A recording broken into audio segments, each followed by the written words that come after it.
Hi ಎಲ್ರಿಗೂ, ಹೇಗಿದ್ದೀರಾ ಎಲ್ಲರೂ? ಹಸಿರು ಹಸಿರು ಕಾಣ್ತಾ ಇದೆ ನೋಡಿ, ಮಳೆ ಬಂದು ತುಂಬ ಚೆನ್ನಾಗಿದೆ ನೋಡಿ. ನೀರು ಕೂಡ ತುಂಬ ಜಾಸ್ತಿನೇ ಇದೆ. ನೋಡೋಣ, ಮತ್ತೆ ತೋರಿಸ್ತೀನಿ. ಕೆಲವರಿಗೆ ಮೈಯಲ್ಲಿ ಚಿಕ್ಕ ಚಿಕ್ಕ ಕಜ್ಜಿನ ಥರ ಬೀಳ್ತದೆ. ಚಿಕ್ಕ ಚಿಕ್ಕದಂದರೆ ಅದರಲ್ಲಿ ನಾವು ತುಳುನಾಡಿನಲ್ಲಿ ಹೇಳುವುದಾದರೆ ಅದಕ್ಕೆ ಆಣಿ ಏನೋ ಹೇಳ್ತಾರೆ, ಕಿರಾಣಿ ಏನೋ ಹೇಳ್ತಾರೆ, ಅದು ಗೊತ್ತಿಲ್ಲ. ಅದಕ್ಕೆ ಕನ್ನಡದಲ್ಲಿ ಏನು ಹೇಳ್ತಾರಂತೆ. ಅದಕ್ಕೆ ಈ ಒಂದು ಎಲೆಯನ್ನು ಉಂಟಲ್ಲ, ಸ್ವಲ್ಪ ಗಂಜಿ ನೀರಿನಲ್ಲಿ ಹಾಕಿ ಅದು ಸ್ವಲ್ಪ ಬಾಡ್ತದಲ್ಲ, ಬಾಡಿದ ನಂತರ ಇದನ್ನು ಚೆನ್ನಾಗಿ ಹಚ್ಚಬೇಕು, ಮೈಗೆಲ್ಲ ಹೋಗ್ತದೆ. ಇದು ಅದರಲ್ಲಿ ಹೂವು ಬಂದಿದೆ ನೋಡಿ, ತುಂಬ ಚೆನ್ನಾಗಿ ಒಂದೇ ಸಲಕ್ಕೆ ಹೋಗ್ತದೆ. ಒಂದು 3 ಸಲ ಹಚ್ಚಬೇಕು, ಅಂದರೆ ಒಂದೇ ಸಲಕ್ಕೆ ಹೋಗ್ತದೆ. ಅಷ್ಟೊಂದು ಮದ್ದಿನ ಅಂಶ ಇರುವಂಥ ಗಿಡ ಇದು, ತುಂಬ ಇದೆ. ಅದಕ್ಕೆ ನಾವು ತೆಗಿಲಿಲ್ಲ ಇದನ್ನು. ಯಾರಿಗಾದರೂ ಬೇಕಾದರೆ ಕೊಡ್ಬೋದಲ್ಲ. ಯಾಕೆಂದರೆ ನಾವು ನಮ್ಮ ಮಕ್ಕಳಿಗೆ ತುಂಬ ಕಷ್ಟಪಟ್ಟಿದ್ದೇವೆ, ಎಲ್ಲ ಕಡೆ ಡಾಕ್ಟರ್ಸ್ ಕಡೆ ಕರ್ಕೊಂಡೋಗಿ. ಮತ್ತು ನಾನು ತಾಯಿ ಮನೆಗೆ ಹೋದಾಗ ತಾಯಿ ಹೇಳಿದರು ನನಗೆ, ಈ ಒಂದು ಎಲೆಯನ್ನು ಬಾಡಿಸಿ ಅವರೇ ತಂದು ಅವರೇ ಮಗುವಿನ ಇದು ಮೈಗೆಲ್ಲ ಹಚ್ಚಿಬಿಟ್ಟು ಒಂದೇ ಸಲಕ್ಕೆ ಹೋಗಿ ಬಿಟ್ಟಿದ್ದಾರೆ. ಇಷ್ಟೊಂದು ಮದ್ದು ಮಾಡಿದ್ದೇವೆ ನಾವು ನೋಡಿ. ಆಯುರ್ವೇದದಲ್ಲಿ ಹೀಗೆ ಇರ್ತದೆ ಅಂತ ಗೊತ್ತಿರ್ತದೆ, ನಮಗೆ ಇಲ್ಲಲ್ಲ. ಕಲ್ಲಿನಲ್ಲಿ ಹೋಗ್ತಾ ಇದೆ ನೋಡಿ, ಎಷ್ಟು ಕ್ಲೀನ್ ಇದೆ ನೀರು. ಹಾಗೆ ಬಟ್ಟೆಲ್ಲ ವಾಶ್ ಮಾಡಿ ಆಯಿತು. ಇಲ್ಲಿ ಮಾತ್ರ ಸ್ವಲ್ಪ ಇದಾಗಿದೆ. ಅದು ನಿನ್ನೆ ಮಳೆ ಬಂದಿತ್ತು, ರಾತ್ರಿ ಎಲ್ಲ ಮಳೆ ಇತ್ತು, ಅದಕ್ಕೆ ಸ್ವಲ್ಪ ನೀರು ಕಲರ್ ಚೇಂಜ್ ಆಗಿದೆ ನೋಡಿ. ಸ್ವಲ್ಪ ಇದು ಅಷ್ಟು ಗೊತ್ತಾಗಲ್ಲ, ಇದು ಜಾಸ್ತಿ ನೀರು ನೋಡುವಾಗ ಮಾತ್ರ ಗೊತ್ತಾಗೋದಷ್ಟೇ.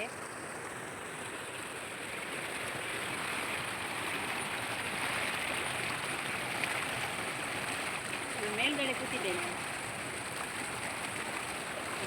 ಕಲ್ಲಿಗೆ ಮಕ್ಕಳಿಸಿಕೊಂಡು ಹೋಗ್ತಾ ಇದ್ದೀನಿ.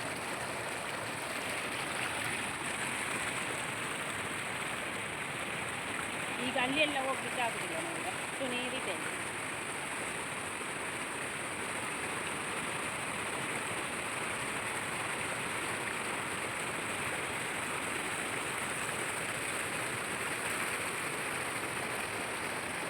ಅಲ್ಲಿದ್ದೇನೆ, ಅಲ್ಲಿ ವೀಡಿಯೋ ಮಾಡ್ತಾ ಇದ್ದೆ. ಇವಾಗ ಅಲ್ಲಿಗೆ ಹೋಗ್ಲಿಕ್ಕೆ ಆಗೋದಿಲ್ಲ, ಅಲ್ಲಿ ಅಷ್ಟು ನೀರಿದೆ, ಹಾಗೆ ಹೋಗ್ಬಾರ್ದು.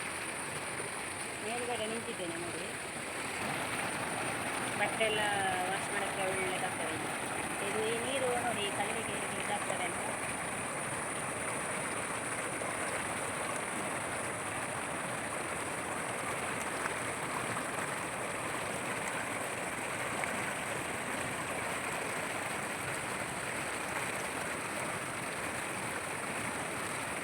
ಇಲ್ಲಿದ್ದರೆ ಫ್ರೆಂಡ್ಸ್ ಹೋಗ್ಬೋದು, ಗುರುಪುರಕ್ಕೆ ಹೋಗ್ಬೋದು. ಗುರುಪುರ ಇಲ್ಲಿ ಇದ್ದರೆ ಇರ್ತಲ್ಲ, ನಾನೀಗ ಇಲ್ಲಿದ್ದರೆ ಗುರುಪುರಕ್ಕೆ ಹೋಗ್ತೀನಿ ಅಷ್ಟೇ. ಅಲ್ಲಿಂದ ಹಾಗೆ ಹೋಗ್ತೀನಿ, ಹಾಗೆ ನೀರಿಗೆ ಇಳಿಬಾರ್ದು ಯಾರು ಕೂಡ. ನಮಗೆ ಪರಿಚಯದಂಥ ಸ್ಥಳವಾದರೂ ಇಳಿಬಾರ್ದು, ಜಾಗ್ರತೆ ಮಾಡಬೇಕು ನೀರಲ್ಲಿ.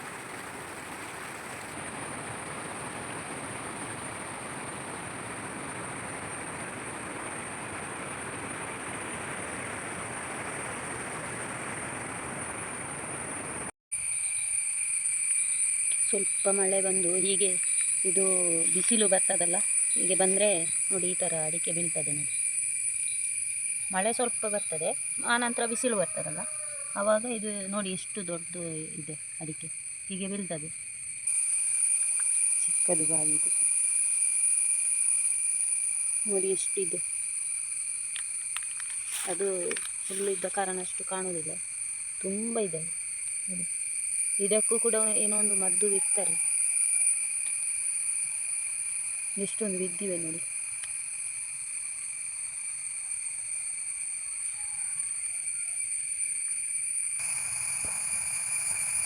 ಕೃಷಿ ಅಂತ ಹೇಳೋದು ಆ ಥರ ಅಡಿಕೆ ಬಿದ್ದರೆ ಉಂಟಲ್ಲ, ಮತ್ತೇನಿದೆ ಅಲ್ವಾ. ಇದು ಹುಲ್ಲು ಇದೆ ಅಲ್ವಾ, ತುಂಬ ಹುಲ್ಲು ಇದೆ, ಹಾಗಾಗಿ ಕಾಣುವುದಿಲ್ಲ ಅದು ನೋಡಿ ಎಷ್ಟು ದೊಡ್ಡ ಬಿದ್ದಿದೆ. ಈ ಹಲಸಿನ ಮರ ಕೆಳಗೆ ಬಿದ್ದಿದೆ, ಬಿದ್ದು ಹಾಗೇನೆ ಇದೆ, ಅದು ಸಾಯಲಿಲ್ಲ, ಹಾಗೆ ಜೀವ ಇದೆ ಅದರಲ್ಲಿ ನೋಡಿ. ಈಗ ಆಗಿದೆ ಹಲಸಿನಕಾಯಿ,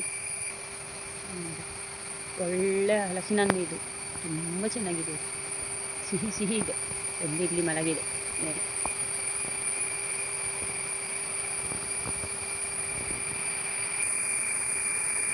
ತುಂಬ ಸಿಹಿ ಇದು ಹಲಸಿನ ಹಣ್ಣು.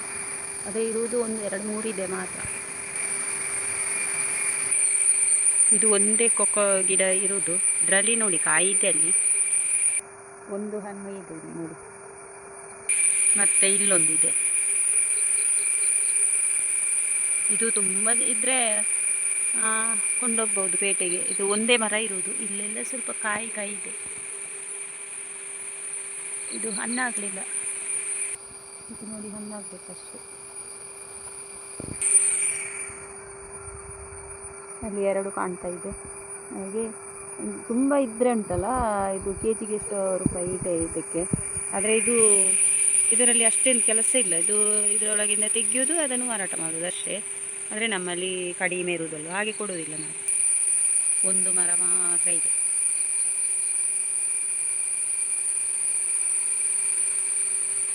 ಚಿಕ್ಕದಾಗಿರೋದು ಇದು ನೋಡಿ, ಹಾಳಾದರೆ ಈ ಥರ ಇರ್ತದೆ.